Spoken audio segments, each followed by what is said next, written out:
Students कैसे हैं आप। आज आप सब लोग पेपर दे के आए होंगे नीट 2022 और हर साल की तरह इस साल भी मैं उसका वीडियो सॉल्यूशन तैयार कर रहा हूँ आपके लिए। इस पेपर को सॉल्व करके जो मैंने एनालाइज़ किया है कि पिछले साल से थोड़ा सा हायर एंड पे है ये पेपर।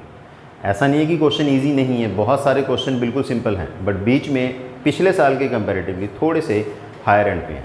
सो देखते हैं वन बाय वन क्वेश्चन को। फर्स्ट क्वेश्चन देखो आप, 51 नंबर है आपका। 51 नंबर क्वेश्चन ये है केमिकल बॉन्डिंग का।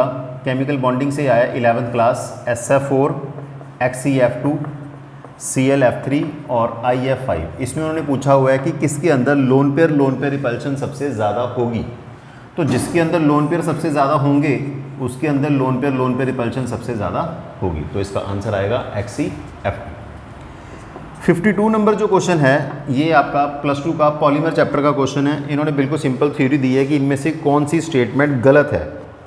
तो फर्स्ट पॉइंट इन्होंने दिया हुआ है कि थर्मोप्लास्टिक्स आर रीयूजेबल या रीमोल्डेबल, तो ये सही है।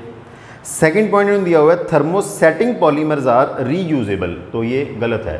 थर्मोसेटिंग एक बार आपने जैसा बना लिया उसके बाद गर्म करने पर वो सड़ जाएंगे, पर उसको आप दोबारा से रीयूज़ नहीं कर सकते। तो 52 का जो आंसर सही है वो है बी। 53rd क्वेश्चन ये फिर से सिंपल है, पीरियोडिक टेबल चैप्टर का क्वेश्चन +1 क्लास का, कि 119 का आपको IUPAC नेम बताना है।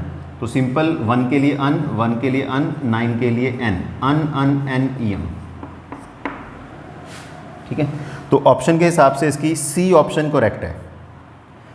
54th क्वेश्चन है कि इनमें से डाल्टन लॉ की कौन सी स्टेटमेंट गलत है। PA = XI × P टोटल, ये फर्स्ट स्टेटमेंट दी है इन्होंने। सेकंड दी हुई है इन्होंने PI = XI × PI0। ये डाल्टन लॉ ना होके ये +2 में जो आप पढ़ते हो रॉड्स लॉ है। तीसरी इन्होंने दिया हुआ है P बाकी सही है P1 + P2 + P3। फोर्थ इन्होंने दी हुई है P = N1 RT/V + N2 RT/V। सो बाकी सब फॉर्म सही हैं, इसमें जो गलत है वो सेकंड है answer rods law. 55 number question देखो। 55 नंबर के अंदर ये आपको स्टेटमेंट वाला क्वेश्चन दिया हुआ है। स्टेटमेंट 1 में मैं थोड़ा सिंप्लीफाई करके बता रहा हूँ क्या दिया हुआ है 55 में। स्टेटमेंट 1 में उन्होंने दिया हुआ है कि अगर आपके पास प्राइमरी एलिफेटिक अमीन है उनकी HONO के साथ रिएक्शन होती है तो इसका जो डाइजोनियम बनता है RN≡NCl नेगेटिव, तो ये आपके पास अनस्टेबल है, तो ये बिल्कुल सही पॉइंट है। स्टेटमेंट 2 इन्होंने दी हुई है कि प्राइमरी एरोमेटिक अमीन, इसकी अगर रिएक्शन आप करते हो HONO के साथ तो ये देगा बेंजीन डाइजोनियम क्लोराइड। अब जो बेंजीन डाइजोनियम क्लोराइड है आपने रिएक्शन में एक टेम्परेचर जरूर पढ़ा होगा 0 to 5 डिग्री। इन्होंने बोला है कि ये स्टेबल होता है इवन अबव 300 केल्विन 27 डिग्री, तो ये चीज़ गलत है। यानी कि स्टेटमेंट 1 राइट, स्टेटमेंट 2 रॉन्ग, ठीक है। इसके बाद आपके पास आ गया 56 नंबर क्वेश्चन। 56 फिर से थ्योरेटिकल क्वेश्चन है, मैं आपको डायरेक्टली पढ़ के सुना देता हूँ। एंजाइम के बारे में इन्होंने पूछा है कि कौन सी स्टेटमेंट गलत है। तो इसमें मेरे हिसाब से फर्स्ट ऑप्शन ही गलत है कि एंजाइम्स आर पॉलीसेक्राइड, जबकि एंजाइम्स क्या होते हैं, एंजाइम्स आर ग्लोबुलर प्रोटीन्स। बाकी की 3 स्टेटमेंट जो इन्होंने दी हैं वो सही हैं। Enzymes are very specific, enzymes are biocatalyst और enzyme catalyse the rate of reaction and decrease the activation energy, तो बाकी सब सही हैं। फर्स्ट ही गलत है कि एंजाइम्स आर पॉलीसेक्राइड, तो 56 का आंसर आया ए। 57 फिर से स्टेटमेंट वाला क्वेश्चन है। इसके स्टेटमेंट में थोड़ी सी कंफ्यूजन है पढ़ने में या समझने में। इन्होंने ये बोला है कि पॉइंट डिफेक्ट के अंदर अगर कोई एक आयनिक सॉलिड है वो इलेक्ट्रिकली न्यूट्रल होगा अगर केटाइंस अपनी जगह छोड़कर चले जाते हैं, केटाइंस आर मिसिंग। बट इन्होंने इसके साथ ये नहीं दिया कि एनाइंस आर आल्सो मिसिंग, मतलब जैसे शॉर्ट की डिफेक्ट में आप पढ़ते हो कि equal number of cations and anions are missing. इन्होंने मिसिंग में एक गड़बड़ और की हुई है। मिसिंग या तो वो कहते हैं अपनी लैटिस साइड से, इन्होंने बोला यूनिट सेल से ही मिस हो गए हैं वो। अगर वो यूनिट सेल से ही मिस हो गए हैं, मतलब मान लो आपके पास 6A पॉजिटिव थे और 6B नेगेटिव थे, उसमें से A पॉजिटिव के 4A रह गए और B के 6 ही हैं, तो अब ये न्यूट्रल नहीं होगा, ठीक है। आयनिक सॉलिड में वो बोल रहा है, नहीं तो फिर अपने को इसके अंदर इलेक्ट्रॉन्स ऐड करने पड़ेंगे, उसके बारे में इन्होंने कुछ नहीं बोला। तो ये स्टेटमेंट थोड़ी सी कह सकते हैं वेग है, मतलब नॉट क्लियर। बट इसकी जो सेकंड स्टेटमेंट है वो बिल्कुल सिंपल है। कहता है फ्रैंकल डिफेक्ट जो होता है वो किस कारण से होता है कि कैटायन अपनी जगह को छोड़कर कहाँ जाते हैं, इंटरस्टिशियल साइट में। तो मेरे हिसाब से 1 को हमें लेना चाहिए इनकरेक्ट और 2 को हमें लेना चाहिए करेक्ट,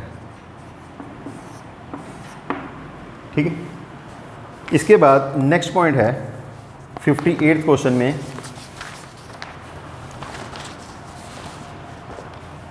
आपको ग्राफ दिया हुआ है एक। ग्राफ के अंदर आपको यहाँ पर दिया हुआ वाई एक्सिस, यहाँ दिया एक्स एक्सिस और ये line parallel to X axis. तो इन्होंने ये बोला स्टेटमेंट के हिसाब से, मैं आपको फर्स्ट पढ़ के दिखाता हूँ और वही सही आंसर है इसका। वो कहते हैं कि अगर ये ज़ीरो ऑर्डर का ग्राफ है तो इसमें जो वाई है वो रेट है और जो एक्स है वो कंसंट्रेशन है। तो ये बिल्कुल सही है। ज़ीरो ऑर्डर में जो रेट है वो कंसंट्रेशन के ऊपर डिपेंड नहीं करती। रेट इज इक्वल टू के ए की पावर 0। और इसी में इन्होंने फिर दिया है कि अगर ये फर्स्ट ऑर्डर का ग्राफ है तो वाई टी हाफ है और जो एक्स है वो कंसंट्रेशन है, तो भी ये सही है। फर्स्ट ऑर्डर के लिए T half is equal to 0.693 by K. जो टी हाफ है वो कंसंट्रेशन पे डिपेंड नहीं करता। बाकी में ऑप्शन बस इन्होंने रिवर्स की हुई है। फर्स्ट ऑप्शन ही सही है, इसलिए मैं आगे नहीं पढ़ रहा। तो 58 का आंसर हो गया आपके पास ए। 59th क्वेश्चन में थोड़ी सी गड़बड़ मेरे को लग रही है यहाँ पर। जैसे एक MgH2 है, GeH4 है, B2H6 है और HF है। इसको आपको मैच करना है। ये है इलेक्ट्रॉन प्रिसाइज, एक है इलेक्ट्रॉन डेफिशिएंट, एक है इलेक्ट्रॉन रिच और एक है आयनिक। तो डेफिशिएंट तो हो गया आपके पास डाइबोरेन, प्रिसाइज हो गया ग्रुप 14 वाला, इलेक्ट्रॉन रिच हो गया HF, तो फिर MgH2 क्या बचता है, आयनिक। जबकि आपने पढ़ा है कि ब्रिलियम और मैग्नीशियम ये क्या बनाते हैं, कोवलेंट हाइड्राइड। तो ऑप्शन के हिसाब से बस यही मैच करता है, इसीलिए इसका जो आंसर मेरे हिसाब से करेक्ट बैठ रहा है वो है थर्ड। ए का 4 मतलब इसका 4th आयनिक, और जो आपके पास है GeH4 ये हो गया आपके पास इलेक्ट्रॉन प्रिसाइज क्योंकि ग्रुप 14 का है, B2H6 ग्रुप 13 का है, ये ग्रुप 17 का है। नेक्स्ट, ये भी ऐसे क्वेश्चन है जिनमें पेपर में उस जगह पर बैठे हुए आपको थोड़ी कंफ्यूजन हो सकती है क्योंकि बहुत ज़्यादा क्लियर चीज़ नहीं दी हुई इसमें। नेक्स्ट क्वेश्चन फिर से स्टेटमेंट 1 स्टेटमेंट 2 का है। स्टेटमेंट 1 में इन्होंने बोला है कि बॉइलिंग पॉइंट का जो ऑर्डर है वो ये है H2S, H2S, H2O, H2S, H2SC, H2T। तो ये आप सबको पता है कि ये ऑर्डर गलत है क्योंकि वाटर का बॉइलिंग पॉइंट एक्सेप्शनली हाई है। एक्सेप्शनली हाई इन सबसे है because of hydrogen bonding. Reason में इन्होंने ये दिया हुआ है कि boiling point of these hydride increase with increase in molar mass. तो सही है, सल्फर के बाद मतलब अगर आप ये ग्राफ देखें H2O, H2S, H2SC और H2T, यहाँ पर जो रूल लगता है वो यही लगता है कि मास बढ़ने की वजह से इनका बॉइलिंग पॉइंट बढ़ गया। वाटर एक्सेप्शन है बिकॉज ऑफ H बॉन्डिंग। तो मैं यहाँ पर बोलूँगा कि statement 1 is correct, statement 2 is statement 1 is wrong, statement 2 is correct. इसके बाद आपका जो क्वेश्चन है वो है 61 क्वेश्चन के अंदर उन्होंने बोला कि आपको अगर क्लोरोबेंजीन बनाना है तो इनमें से कौन सा सही मेथड है, इससे नहीं बनेगा। एनिलीन में इन्होंने बोला है कि HCl डाल दो, ये भी सही मेथड नहीं है। बेंजीन में क्लोरीन डाल दो in presence of anhydrous FeCl3, तो ये सबको पता है डायरेक्ट हेलोजिनेशन सिंपल क्लोरीन लग जाएगा प्लस HCl, ये सही मेथड है। 62nd क्वेश्चन, 62nd में फिर से इस बार स्टेटमेंट वाले क्वेश्चन बहुत ज़्यादा आए हैं। Statement 1, statement 2। स्टेटमेंट 1 है ICl is more reactive than I2। ICl I2 से ज़्यादा रिएक्टिव है, बिल्कुल ठीक बात है। सेकंड जो इसका दिया हुआ है रीज़न वो ये दिया हुआ है कि ICl is weaker bond, ICl का बॉन्ड I2 से वीक है। तो ये कह सकते हैं आप ICl का बॉन्ड I2 से वीक है क्योंकि इसके अंदर ये पोलर करैक्टर ज़्यादा आ गया। ये बॉन्ड मतलब ये 5p है और ये आपके पास 3p है, ऑर्बिटल का साइज़ डिफरेंट है, बॉन्डिंग बहुत ज़्यादा स्ट्रॉन्ग नहीं है। तो मेरे हिसाब से स्टेटमेंट 1 भी सही है, स्टेटमेंट 2 भी सही है, और ये स्टेटमेंट 2 1 को एक्सप्लेन भी कर रही है। ये बेसिकली असर्शन और रीज़न में आया हुआ है क्वेश्चन है। नेक्स्ट है 63rd क्वेश्चन, गैडोलीनियम। गैडोलीनियम का एटॉमिक नंबर होता है 64। 64 की कॉन्फ़िगरेशन होती है ज़ीनॉन 54, 4f7, 5d1, 6s2। तो इन्होंने ये बोला है कि इसकी आयोनाइजेशन एंथैल्पी जो थर्ड वाली है, 2 लूज़ करने के बाद जो थर्ड लूज़ करने की है वो काफ़ी कम है। रीज़न दिए उन्होंने because of high electronegativity. So electronegativity का इसमें कोई रोल नहीं है। हाई बेसिक करैक्टर, उसमें भी इसका कोई रोल नहीं है। स्मॉल साइज़ का भी यहाँ पर कोई रोल नहीं। इसमें ये रोल है कि ये लूज़ करके क्या हो रहा है, स्टेबल, बट उन्होंने ऐसा कुछ नहीं लिखा हुआ। तो जो ज़्यादा सही इन्होंने जो वर्डिंग दी हुई है वो ये है हाई एक्सचेंज एनर्जी। तो इसका जो सही आंसर बनेगा वो है high exchange energy. 64th question के अंदर इन्होंने बहुत सारे पोटेंशियल दे रखे हैं और फिर आपको पूछा है कि कौन सी रिएक्शन इनमें से नहीं होगी। मतलब वैसे मैं आपको बताऊं 64th क्वेश्चन एक बच्चा पढ़ेगा, टाइम लगाएगा, कंफ्यूजन वाला काम है। अदरवाइज बिल्कुल सिंपल है कि more reactive metal displace less reactive metal. तो ये साफ साफ देख के ही पता चल रहा है कि इन्होंने इक्वेशन दी है कॉपर सल्फेट प्लस सिल्वर की, कॉपर प्लस सिल्वर सल्फेट। तो ये सबको पता है भाई silver is less reactive than copper, तो सिल्वर कॉपर को डिस्प्लेस नहीं करेगा। तो अगर आप देखो बहुत ज़्यादा लंबी स्टेटमेंट के साथ ही क्वेश्चन आया हुआ है सिंपल सा क्वेश्चन। 65 नंबर क्वेश्चन फिर थोड़ा सा कन्फ्यूजन वाला है। 65 नंबर में इन्होंने बोला कौन सा पॉइंट गलत है। एक एटम के अंदर 5 जो है 3d orbital are equal in energy in free state. तो ये बात बिल्कुल ठीक है, फ्री स्टेट के अंदर 5d ऑर्बिटल जो हैं उनकी एनर्जी इक्वल होगी। फिर उन्होंने बोला shapes of D X Y Y Z and Z X इनकी सिमिलर होती है, D X square minus Y square and D Z square are similar to each other. तो ये भी हम सही कह सकते हैं क्योंकि D X square minus Y square along the axis होती है, जेड स्क्र भी अलॉन्ग द एक्सिस होती है। फिर उन्होंने पॉइंट दिया all 5 4d orbitals have shapes similar to respective 3d orbitals. देखो इसके अंदर एक गड़बड़ ये है कि जो 3d ऑर्बिटल है और 4d ऑर्बिटल है, अगर देखो इसका आंसर मेरे हिसाब से सेकंड भी बन सकता है अगर आपने बनाना हो। D X square minus Y square और जेड स्क्र की शेप एक्जैक्टली सेम नहीं होती है, बट ज़्यादा सही मेरे को 4th ऑप्शन लगती है इसकी। 4th ऑप्शन में अगर मैं 3D की शेप्स बनाऊं और अगर मैं 4D की शेप्स बनाऊं, तो आपने एक टॉपिक सुना होगा नोड। इसके अंदर प्लेनर नोड हैं 2, इसमें भी 2 हैं। इसके अंदर जो स्फेरिकल नोड है, स्फेरिकल नोड का फॉर्मूला होता है n minus L minus 1, 3 minus 2 minus 1। इसमें कोई नोड नहीं है, इसके अंदर एक नोड आएगी। सो अगर नोड आएगी तो उनकी शेप थोड़ी थोड़ी चेंज हो जाएंगी। तो मेरे हिसाब से इसमें जो ज़्यादा सही आंसर बैठता है वो है 4th option.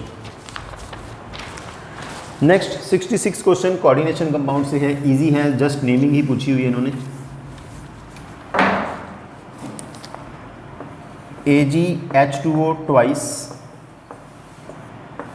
AgCN whole twice. तो बस simple di aqua silver 1, di cyanido argentate 1। So di aqua silver 1, di cyanido argentate 1। So जो भी ऑप्शन बनती है मेरे हिसाब से सेकंड आई है, ठीक है। 67th क्वेश्चन फिर इन्होंने दिया हुआ है इलेक्ट्रोकेमिस्ट्री से। इलेक्ट्रोकेमिस्ट्री में इन्होंने दिया हुआ है permanganate ion plus 8H positive plus 5 electron gives Mn2 positive plus 4H2O। इसका जो पोटेंशियल दिया हुआ है इन्होंने वो दिया हुआ है प्लस 1.50। और दूसरी इक्वेशन आपके पास है half O2 plus 2H positive plus 2 electron gives H2O। इसका जो पोटेंशियल गिवन है वो है 1.22 वोल्ट। तो आपको ये बताना है कि परमैंगनेट की वाटर के साथ रिएक्शन होकर ऑक्सीजन लिबरेट होगी। तो आपको बस इसमें क्या निकालना है, E0 सेल। E0 सेल में आएगा E0 cathode minus E0 anode. Cathode means reduction, reduction किसकी होगी इसके अंदर, परमैंगनेट की। 1.50 माइनस 1.22 तो नियरली आएगा ये 0.28 वोल्ट। E0 सेल पॉजिटिव आ रहा है, इसका मतलब सेल रिएक्शन इज स्पॉन्टेनियस। तो इसका जो सही आंसर है वो है 3rd।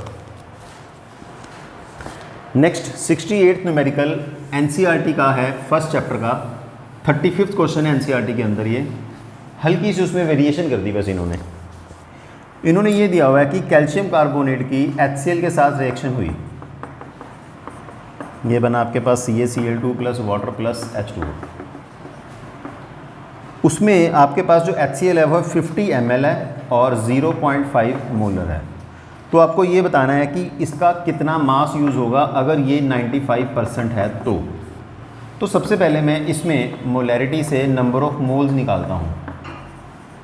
Molarity 0.5, number of moles आपको निकालने हैं, वॉल्यूम 50 × 1000। तो यहाँ से आपके पास n की वैल्यू आएगी 1/40।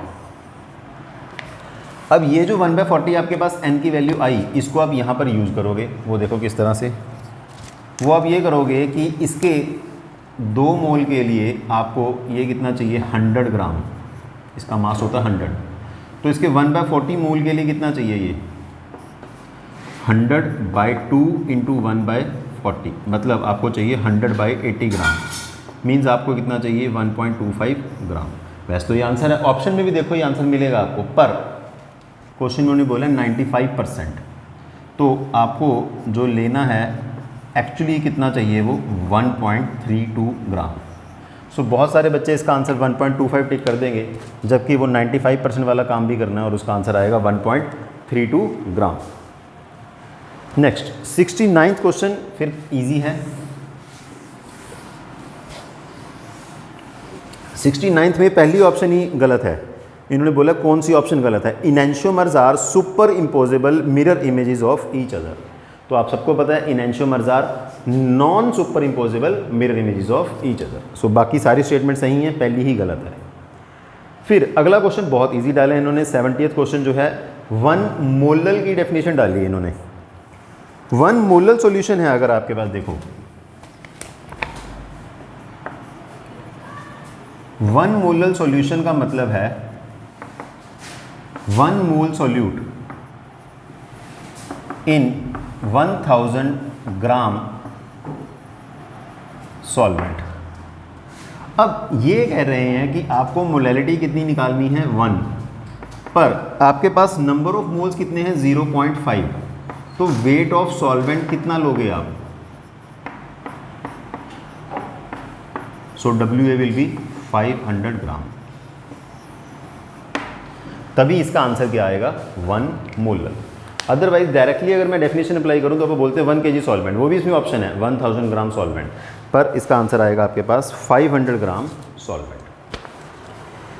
71 नंबर क्वेश्चन केमिकल बॉन्डिंग से फिर काफ़ी इजी आया है। इस बार ऑर्गेनिक काफ़ी कम आई है।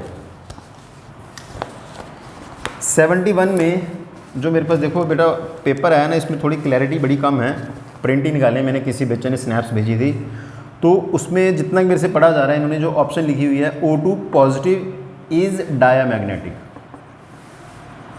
इसमें आपको ये बताना है कि कौन सी स्टेटमेंट गलत है। फिर एक है कि O2 पॉजिटिव का बॉन्ड ऑर्डर 2.5 है, O2 का 2 है, O2 नेगेटिव का 1.5 है, तो ये वाली ऑप्शन सही है। H2 पॉजिटिव के अंदर 1 इलेक्ट्रॉन है, ये भी ऑप्शन सही है। तो इसमें जो गलत है बस वो यही है, O2 पॉजिटिव डायामैग्नेटिक की बजाय क्या होता है, पैरामैग्नेटिक। इसके बाद फिर अगला पॉइंट है, आपको ये करने हैं सारे मैच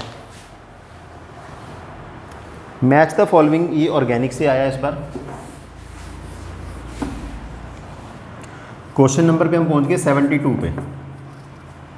आपको मैच करना है साइनोहाइड्रिन को, दूसरा है एसिटल को, तीसरा है शिफ्स बेस को, फोर्थ है ऑक्साइन को।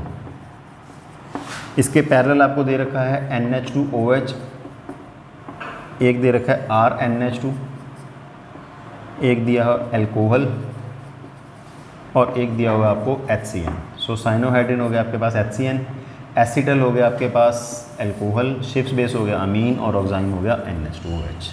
तो जो भी ऑप्शन बनेगी आप चेक कर सकते हो। 73rd में इन्होंने फिर से बोला है कि कौन सी स्टेटमेंट सही, चूज द करेक्ट, कौन सी स्टेटमेंट सही है। डायमंड इज sp3 है, फर्स्ट स्टेटमेंट है diamond is sp3 while graphite is sp2। तो पहली स्टेटमेंट सही है। वैसे इतना पेपर सॉल्व करके मैं एक चीज़ और एनालाइज कर रहा हूँ भाई, जितने ऐसे स्टेटमेंट वाले क्वेश्चन आए हैं पहली स्टेटमेंट ही सबकी सही है। सो ऑलमोस्ट सब में ए आंसर ही आ रहा है। डायमंड इज sp3 और ग्रेफाइट इज sp2, सही स्टेटमेंट दी हुई है इन्होंने। नेक्स्ट है 74th।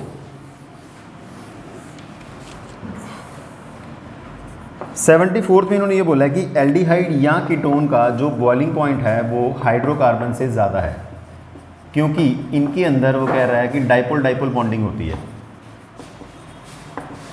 तो ये बात सही है।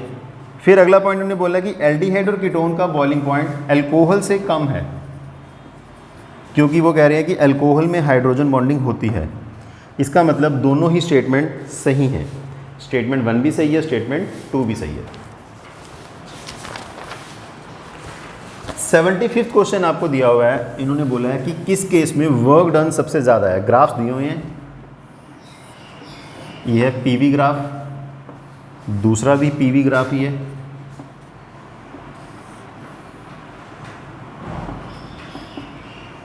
तीसरा भी पीवी ग्राफ है पर ऐसा है, फोर्थ पीवी ग्राफ थोड़ा सा वाइड कर दिया इन्होंने।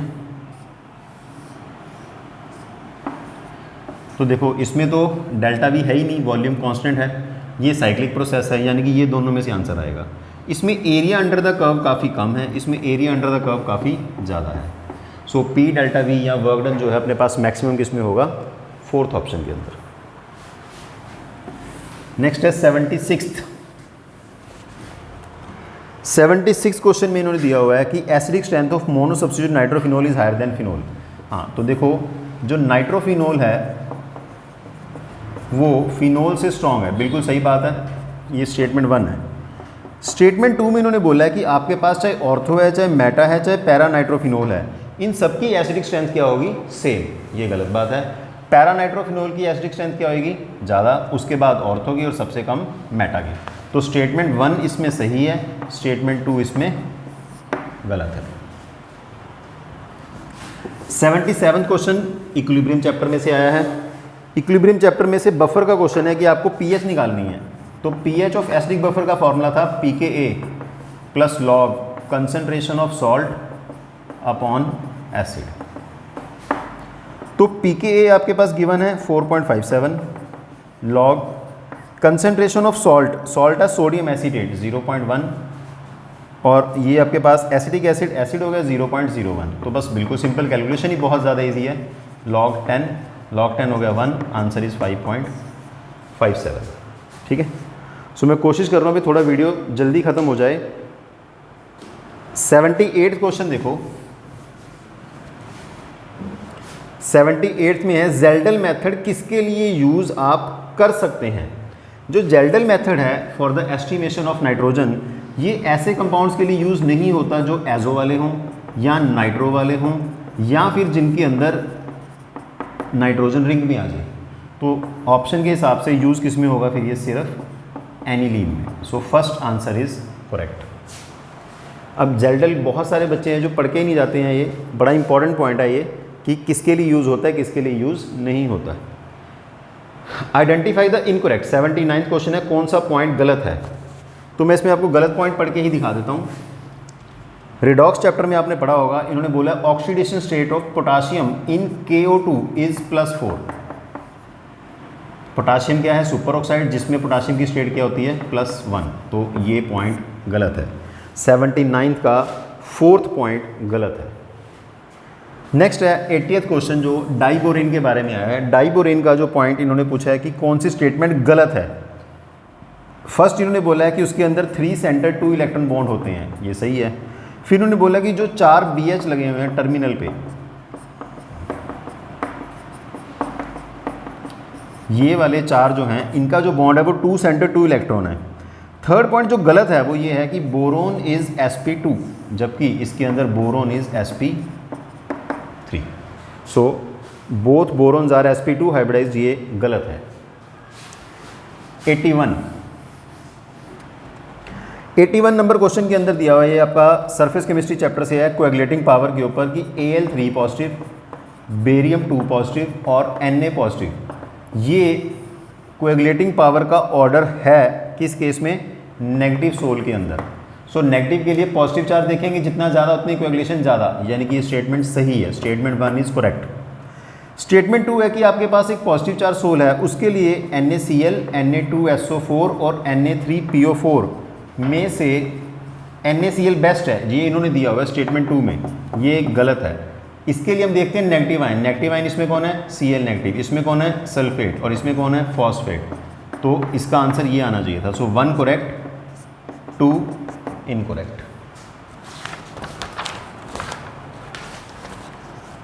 नेक्स्ट है 82 चैप्टर आया है, मतलब क्वेश्चन है chemistry in everyday life, medicine के ऊपर आया है ये क्वेश्चन। इस क्वेश्चन में आपको फिर मैच करना है antacid, antihistamine, analgesic, anti microbe. Option में दिया उन्होंने सेल्वारसन, यहाँ दिया मॉर्फिन, यहाँ दिया हुआ है सिमेटिडीन, और यहाँ दिया हुआ है सेल्डेन। तो मैं ये बताऊँगा भाई कि मेरे हिसाब से हर बच्चों को सारे एग्जांपल याद नहीं होते, फिर भी ये सबको पता होता है भाई एनाल्जेसिक, मॉर्फिन, एंटासिड, ये NCERT का क्वेश्चन है, सिमेटिडीन एंड रेनिडीन, इन दोनों से वैसे तो आंसर बन गया। एंटी माइक्रोबिकल सल्वारसन है और एंटीहिस्टामिन सेल्डेन है, तो ये इसका आंसर होगा। नेक्स्ट है 83rd क्वेश्चन। 83rd क्वेश्चन में इन्होंने बोला है RMgX की अगर आप कार्बन डाइऑक्साइड के साथ रिएक्शन करते हो ड्राई ईथर की प्रेजेंस में, तो जो आपके पास पहला स्टेप है हाइड्रोलिसिस करके तो एसिड बनेगा। हाइड्रोलिसिस करके इन्होंने दिया हुआ है कि एसिड बनेगा। इन्होंने पूछा इंटरमीडिएट स्टेप क्या होगा, तो इसमें आप रिएक्शन कैसे करते हैं? RMgX के अंदर R part partial negative, CO2 carbon dioxide के ऊपर ये अटैक करेगा क्योंकि ये पार्शियल पॉजिटिव है, बॉन्ड शिफ्ट होगा, ये बनेगा RCOO negative, Mg positive, X negative. तो मेरे हिसाब से option C is correct. Next है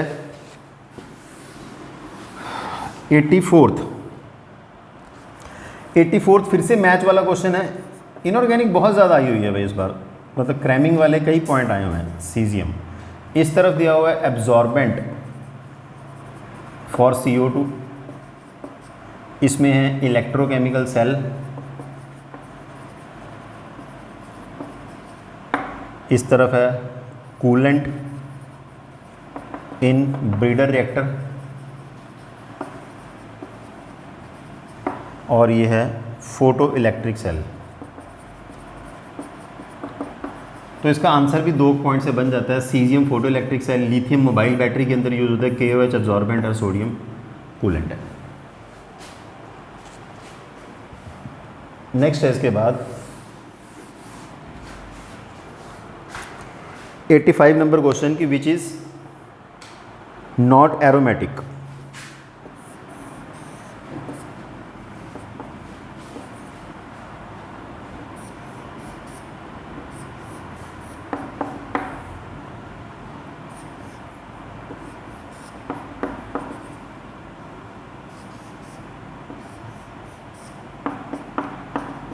तो NCERT का डायरेक्ट क्वेश्चन है। 6 पाई इलेक्ट्रॉन तो है, पर इसका जो इलेक्ट्रॉन क्लाउड है वो डीलोकलाइज नहीं है। इसका इलेक्ट्रॉन क्लाउड बस इसी जगह पर, यहाँ पर नहीं है। तो इसका आंसर आएगा आपके पास सेकंड। इसके बाद यहाँ से स्टार्ट, ये आपके 35 क्वेश्चन हो गए हैं भाई, 51 से लेकर 85 तक। अब मैं शुरू कर रहा हूँ इसका पार्ट बी, मतलब सेक्शन बी शुरू कर रहा हूँ। उसमें क्वेश्चन नंबर है 86 न्यूमेरिकल है। न्यूमेरिकल में फॉर्मूला लगना है PV = nRT। क्वेश्चन की स्टेटमेंट में पढ़ देता हूँ। 10 लीटर फ्लास्क है, उसके अंदर 64 ग्राम ऑक्सीजन है 27 डिग्री के ऊपर। आपको बस क्या निकालना है? उसका प्रेशर। सो P वॉल्यूम है 10 litre, number of moles, given weight 64, oxygen का मास 32, निकालना आपको बार में है इनटू, तो इसको सॉल्व करेंगे 4.9, बी आंसर आ जाएगा। 87 क्वेश्चन के अंदर इन्होंने दिया हुआ है radius of Bohr's second orbit of helium, तो उसकी मेरे को जरूरत नहीं है, डायरेक्ट मैं सीधा निकाल देता हूँ। उन्होंने पूछा what is the radius of third Bohr orbit of lithium. Radius of nth orbit का फॉर्मूला होता है R0 = A0 या Rn = A0 × n²/z। निकालना है अपने को लिथियम के लिए, और n की वैल्यू कितनी है 3। सो A0 × n n कितना है 3 का स्केयर, लीथियम के लिए z कितना है 3, सो ये आएगा आपके पास 3a0 यानी कि 3 इंटू 52.9 पिकोमीटर। तो option C is correct 158.7 picometre. So ये होगा आपके पास 87 नंबर क्वेश्चन। 88 नंबर क्वेश्चन है आपके पास, सिर्फ नेमिंग ही बतानी है आपको, बहुत सिंपल क्वेश्चन है। तो मैं डायरेक्ट आंसर लिख देता हूँ, आप बना के देख लेना। 1 ब्रोमो 5 क्लोरो 4 मिथाइल हेक्सेन 3 ओल। इसकी नंबरिंग यहाँ से होगी 1 2 3 4 5 6। 89th ये थोड़ा कैलकुलेशन वाला क्वेश्चन है। आपको इक्वेशन दी है 3 molecule of O2 equilibrium 2 molecule of O3। आपको केसी गिवन है, केसी का फॉर्मूला क्या होगा, कंसंट्रेशन ऑफ O3 का square upon concentration of O2 का क्यूब। इसके अंदर आपको केसी गिवन है 3 इंटू 10⁻⁻59। O3 आपको निकालना है और ओजोन ऑक्सीजन की कंसंट्रेशन है 0.04 का क्या हो जाएगा अब ये क्यूब। तो अगर मैं इसको सॉल्व करता हूँ ये बनेगा आपके पास O3 का square is equal to 3 into 10⁻⁻59 into 64 into 10⁻⁻6। So ये आपके पास आ जाएगा 192 इंटू 10⁻⁻65। अगर मैं इसको ऐसे लिख दूँ 19.2 इंटू 10⁻⁻64 तो ये बनेगा आपके पास 10⁻⁻32। इसका अंडर रूट निकालना है आपको, और ये है आपके पास O3 का स्क्वायर और ये है आपके पास O3, ये आएगा 4.38। So option number 3 is correct. ये हो गया आपका 89th क्वेश्चन। अब आप देखिए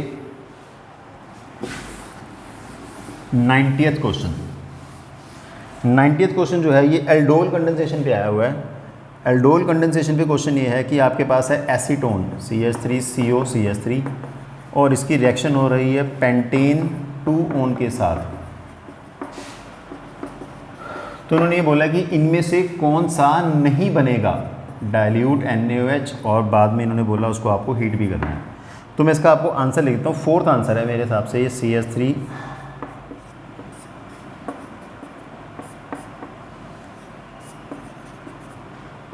ये आंसर तब बनेगा अगर आपके पास पेंटेन 2 की जगह पेंटेन 3 ओन हो, फिर बनेगा, अदरवाइज ये आंसर नहीं बनता।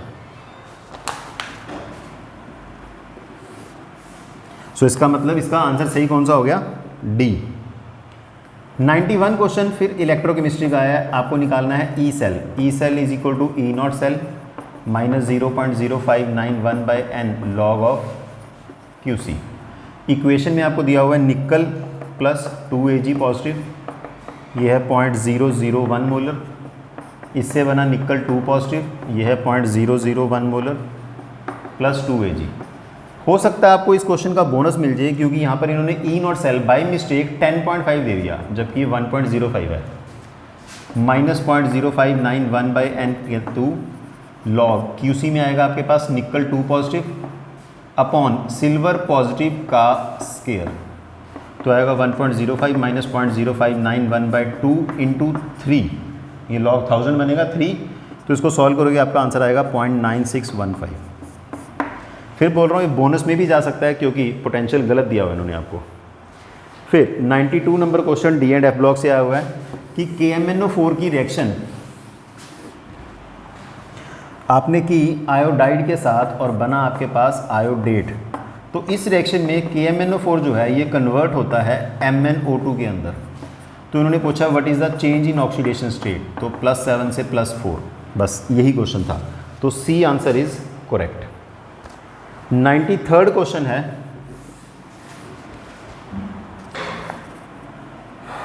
T इज़ 2.3, मतलब फर्स्ट ऑर्डर का न्यूमेरिकल है K log A0/A। आपको निकालना है रेट कांस्टेंट, जबकि टाइम आपको दिया हुआ है 5 मिनट्स और आंसर भी आपको मिनट में ही निकालना है। लॉग इनिशियल कंसंट्रेशन दी आपको 0.1, फाइनल कंसंट्रेशन दी आपको 0.001, तो आएगा 2.303 अपॉन 5, ये बनेगा आपके पास लॉग 100। लॉग 100 कितना होता है 2, तो इसका आंसर आएगा 0.9212। सो मेरे पास जो पेपर है इसके हिसाब से 4th ऑप्शन 0.9212।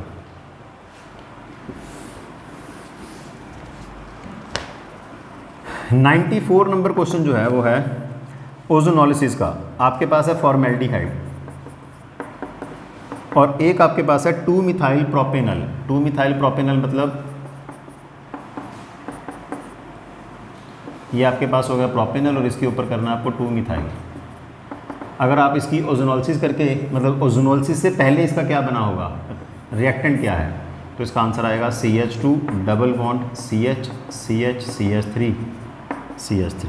सो थर्ड आंसर 2 मिथाइल 3 मिथाइल ब्यूट 1 इन, थर्ड आंसर आएगा। नेक्स्ट क्वेश्चन जो 95 है, फिर से बहुत ज़्यादा इजी है ये। Match the following. Match the following में आपको दिया हुआ है हेमेटाइट, मतलब मेरे हिसाब से तो इसकी दो का ऑप्शन देख के ही आंसर आ जाएगा। एक आपको दिया हुआ है इन्होंने मैग्नेटाइट, कैलामाइन,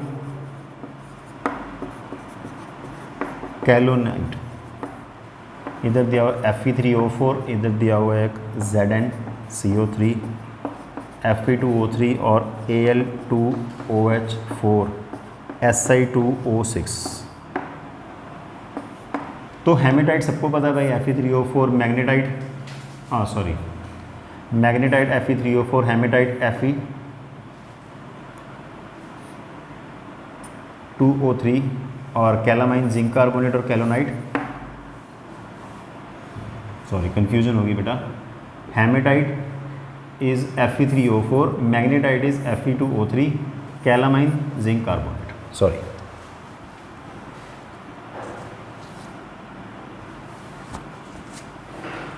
इसके बाद आपके पास, यार मेरे को फिर कन्फ्यूजन रह रही है इसमें, हेमेटाइट आप ये चेक कर लेना यार एक बार, हेमेटाइट मैग्नेटाइट, वो इतने सारे क्वेश्चन सॉल्व कर करके दिमाग नहीं चल रहा है एक बार अब।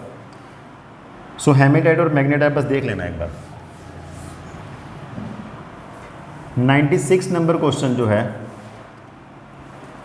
Copper crystallizes in FCC with unit cell energy. इसमें निकालना आपको एटॉमिक मास। वैसे तो डेंसिटी का फॉर्मूला लगना है ρ = Zm/Avogadro × A³, बट ज़रूरत ही नहीं निकालना क्या है, atomic mass. Atomic mass copper का होता है 63.5, यहाँ पर ऑप्शन में 63.1 आ रहा है, बस ठीक है।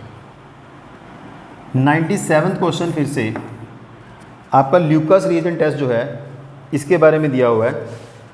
इसमें उन्होंने दिया हुआ है कि ल्यूकास रिएजेंट में primary secondary tertiary alcohols are distinguished on the basis of their reactivity with concentrated HCl and zinc chloride, ये सही है। फिर स्टेटमेंट 2 में इन्होंने दिया primary alcohols are most reactive, ये गलत है। So statement 1 is correct, statement 2 is incorrect.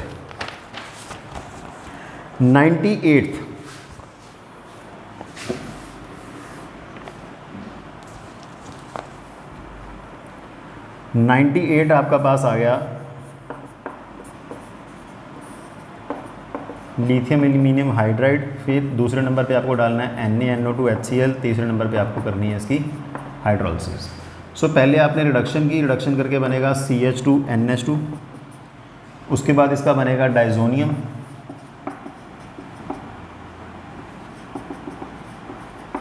But इसका डाइजोनियम क्या होता है, अनस्टेबल, क्योंकि ये प्राइमरी अल्कोहल हो गया, प्राइमरी अमीन हो गया, तो इसका आंसर आएगा बेंजाइल अल्कोहल।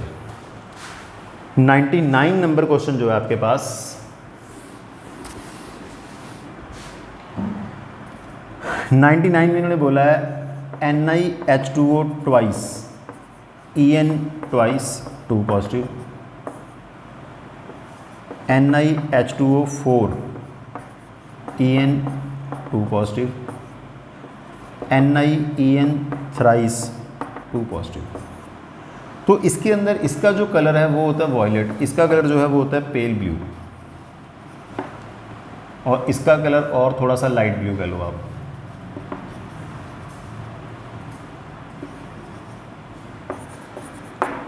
बस इसके बाद आपका एक ही क्वेश्चन रह गया। तो अब आपको ये बताना है इसके अंदर एनर्जी का ऑर्डर क्या है। विबग्योर में सबसे ज़्यादा एनर्जी किसकी होती है, वॉयलेट की, यानी कि A, B और C। तो एनर्जी सबसे ज़्यादा किसकी होगी, C की, C के बाद होगी A की, और A के बाद होगी ठीक है, C के बाद A के बाद B, क्योंकि इसमें En 3 है, इसमें En 2 और इसमें En 1 है। तो इसका आंसर आएगा CAB। First option is correct. Last question जो है आपके पास वो है pollution due to oxides of sulphur gets enhance due to presence of. Option है पार्टिकुलेट मैटर, ओजोन, हाइड्रोकार्बन और हाइड्रोजन पेरोक्साइड। इसमें देखो थोड़ी कन्फ्यूजन है, दो ऑप्शन तो बिल्कुल ठीक है, पार्टिकुलेट मैटर और hydrocarbon, but A and C only कोई भी नहीं है, तो फिर ज़्यादा सही ऑप्शन है A, C and D. A, C and D. तो उम्मीद करता हूँ भाई आपका पेपर काफ़ी अच्छा हुआ होगा। जल्दी जल्दी में कराने में कोई एक आधे क्वेश्चन में कुछ कन्फ्यूजन हो गई हो या कुछ आंसर मैच ना करे तो उसके लिए I am sorry. Magnetite hematite वो सही कर लेना। हेमेटाइट मेरे ख्याल से Fe2O3 और मैग्नेटाइट Fe3O4। Thank you.